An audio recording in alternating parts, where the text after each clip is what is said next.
My name's Chase. I'm an addict. Chase! I'm an addict that got clean in West LA. I got clean at a little meeting called the Five and Dime in the city of Santa Monica. My clean date's December 1st, 2015. I'm grateful to even participate in any kind of convention. I'm grateful I get to open for Jen. This is my second time I actually got to open for her by accident, man, and it just makes me feel more comfortable. It makes me feel like it's God's will, you know? So I'll just jump right into it, man. Like I'm not my trauma, right? Like everything that I went through, everything that was meant to destroy me, man, like my higher power always let me survive, you know? And like I always felt I came from a good family, but maybe they worked too much or maybe they were too distracted because I was always getting left at the babysitters. And, you know, like one weekend I spent the night at the babysitters and, you know, I never really shared about this in a meeting, but, you know, they had a 12-year-old daughter who was already smoking and drinking. I was 8 years old and I got sexually abused. And you know what? The thing I do share about that night at other meetings is like, that was my first night. I had my first hit of weed. I had my first sip of E&J brandy, and I heard my first Nirvana song. So I remember that night, right? And I was introduced to a lot of inappropriate shit at a young age, but I always feel like my trauma really came from me when I was like 13 years old. I started getting locked up and going to juvenile hall, and I remember my girlfriend breaking up with me over the phone. I remember going to the cell and crying, and I remember feeling like I had no one. I remember one of the homies walking by and clowning me. I remember taking flight, and like, you know, it just taught me like, never let them see you cry. Never let them see you cry, especially if it's over a girl, right? Like that just seemed to be my pattern. Like I would get out, I would get loaded, get another girl, go back away. And I'd go away for longer, be 4 months, 6 months, a year or longer. And I would just stay locked up, like obsessed with that feeling of feeling abandoned, of feeling forgotten, feeling neglected, like feeling like just like I had nobody, man. It was like a perfect recipe for me to get loaded. Every time that I got out, it just kept getting higher, higher, and higher. You know, I never even knew I had trauma till I had like 3 years clean, right? Like my first couple years of recovery, I wasn't in any type of relationship. I should have just stuck to fucking. I thought I was spiritually fit. To get like emotionally attached and invest, right? And that shit blew me out the water. I was not ready for a relationship, man. Because after that breakup, like, I was like, am I just going through the motions? Like, is this a little bit of untreated disease of addiction? Because it feels like it's a little something more. You know, it was like intense. It wouldn't stop. It was like 24/7. For like 2 months, it didn't stop until I got with somebody else that I felt was better, right? And like I jumped in that relationship right away. I got married right away. 2 years later, it ended right before COVID, right? And when COVID hit, like everything, you know, went on Zoom. There was no in-person meetings, and like everything I didn't work on, everything I didn't heal from, like I felt everything, you know what I mean?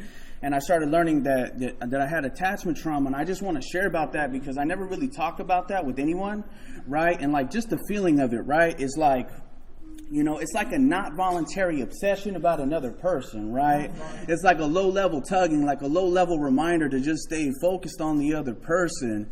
And like, it's like I can't get a break from the intensity. And it's like I almost have a headache that's just preoccupied with the other person. I'll go to sleep. I'll wake up in the morning. The first 5 seconds feels clear. And then the awareness kicks in that I'm not with that person, right? And it just starts all over again, man. And it's like all that attachment trauma, all that attachment injury, all that untreated disease of addiction meshed up. It makes me anxious as fuck. I can't be in the moment. I'm like hypersensitive. My mind is just looping around and around like a broken record. Luckily, I'm not crazy. This is just a normal response when trauma gets activated, right? And so like the reason that like I'm stuck on it is because like that person is the placeholder. Like that person is the potential to me getting love again, right? That person represents love, connection, acceptance, right? And so now that the relationship ends, right, and even though they're clearly not a good partner for me, it was a not so wonderful relationship, and I know that, and the relationship ends, right? I know what it's like to experience the absence of love. I know what it's like to not have love, right? And so it just gets to a point, man, where it's like, damn, right? You know, it takes me back to a lot of unresolved grief. It takes me back to being denied connection, Barry, right? To feeling ignored. I still don't do too well when I feel ignored, right? So that now that my mind's preoccupied with that, like now, it's like it's telling me I don't have love, like I don't have acceptance, I don't have someone there for me, I don't have reassurance, right? So not only at that point did that have a lot to do with not being at peace with being alone, but I just never had a consistent amount of love in my life, right? And it's cool to do a little work around here because I've been through a few breakups in my recovery and I'm still clean, and I was taught to pull the projection off of the person, right? Like I'm not obsessed about the person, I'm obsessed about the feeling that's underneath, right? Like I'm obsessed about the feeling that's underneath that's too painful to touch, right? And so it's a choice. And it's a chance for me to exhale and be like, yeah, I got nothing to do with the other person, right? It's a choice and it's a chance for me to exhale and be like, you know what? Like, I'm not my trauma. Like, there's a way out. There's a way to heal. There's a way through all of this. Like, I felt so disconnected until I got to Narcotics Anonymous. Like, I never felt like I belonged until I got to Narcotics Anonymous. Right, Mike? Like, I was never white enough. I was never brown enough. Like, I never felt like I truly belonged until I got here.